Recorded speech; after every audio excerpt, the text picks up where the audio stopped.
Years ago, I had a debate with a woman about race. At one point, she said, "I'm a bleeding heart liberal and damn proud of it." I knew immediately she had just said something that left her open to attack, but I wasn't quick enough to go on the offensive. Why be proud to be liberal? Because liberals think that makes them better than we are. They think they're compassionate, tolerant, generous, and we're mean-spirited and selfish. This becomes a central part of their identity, a feeling of moral superiority they hate to give up. It's dangerous to be proud of your politics. It means you have an emotional attachment to them that has nothing to do with whether they make things better or worse. If the policies you support make you feel virtuous, it's a lot harder to wise up, even when the results are horrible. We've seen this over and over. For example, how is it possible to get headlines like these? Chicago man accused of setting train passenger on fire had 72 prior arrests. Career criminal with more than 50 prior arrests and 40 convictions brutally murders man with machete. This guy, who tried to kill a man by throwing him onto railroad tracks, had been arrested dozens of times. Every one of these stories, by the way, is from just last month. A normal person sees these headlines and thinks, this is insane. Those criminals should be locked up or maybe even better, executed and dead. Only people for whom facts don't matter would set up a system like this or permit it to continue. I know you've heard the phrase, the purpose of a system is what it does. There's even an abbreviation for it, POSWID. By that reasoning, anyone who ties the hands of the police, abolishes bail, appoints activists, judges, and prosecutors must want criminals on the street to mug you or kill you. That must be the intent because that's the result. Wrong. Crazy libs didn't build this system because they wanted more crime. They built it out of a raging sense of moral superiority. You see, they are paragons of compassion.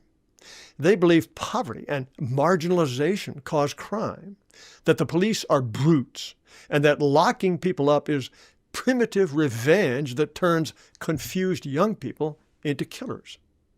They think they can identify at-risk youths and save them with love and counseling. If that doesn't work, it's only because we didn't try hard enough. We need more programs, more love, more counseling, more violence interrupters, more mentors, more absurd incentives like paying people to stay in school, more of anything but punishment. And when one of their darling, marginalized persons burns someone to death on the subway, they believe it would be barbaric to put him to death. It is exquisitely difficult for people who believe these things to change their minds. They would have to give up something infinitely precious, their conviction that they are morally superior. It's hard for anyone to admit he's wrong. It's much harder for moral peacocks to admit they're wrong, because it means that the mean-spirited, bigoted people they despised for years, people like you and me, were right. Oh, the horror of that. You would get some of this in an all-white society, but it's much, much worse in a jungle like the U.S.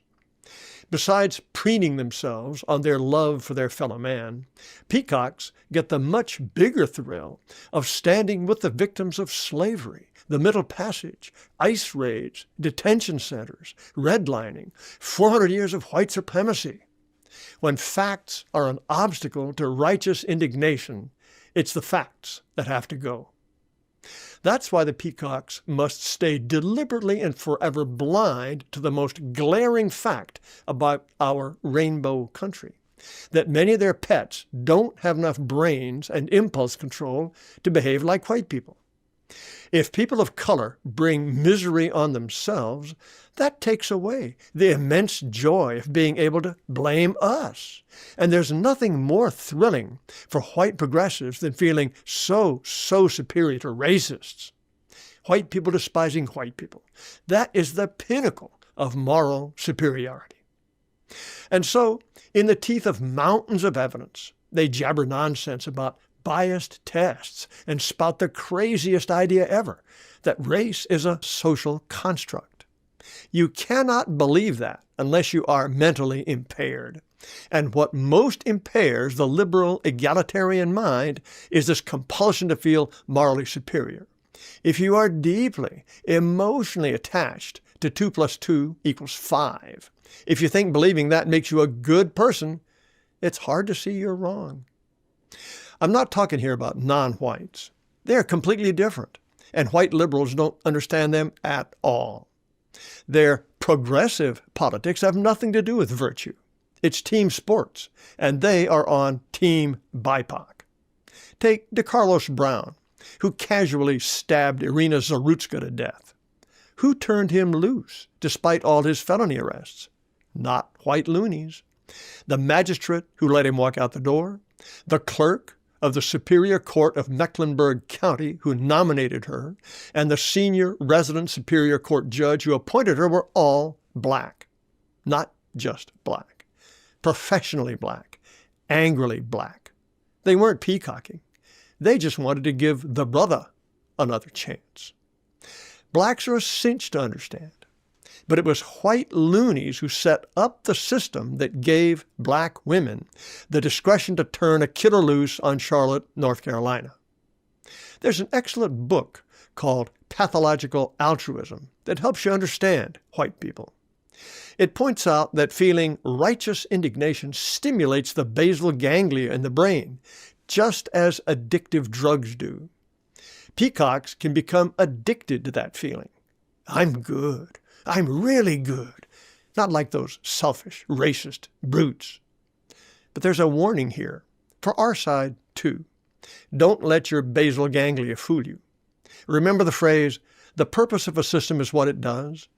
It's tempting to think the people on the other side aren't just loony, but evil. They want more crime. They want us dead. No, probably not.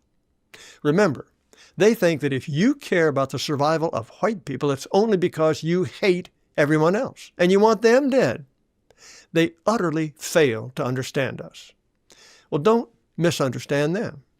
Yes, it looked like German Chancellor Angela Merkel wanted to destroy Germany when she let in millions of brown men. It's just the sort of thing someone who wanted to destroy Germany would do. But she probably thought she was being wonderfully kind, atoning for Nazism, living the universal ideal, transcending race and religion, spreading sweetness and light. Pathological altruism. Deluded, but not evil. But do their motives even matter? Maybe not. By their fruits ye shall know them, said Jesus, and the tree of progressive liberalism bears poisonous fruit. But quite a few on the other side still have to come our way for us to win. We are more likely to persuade them if we understand them.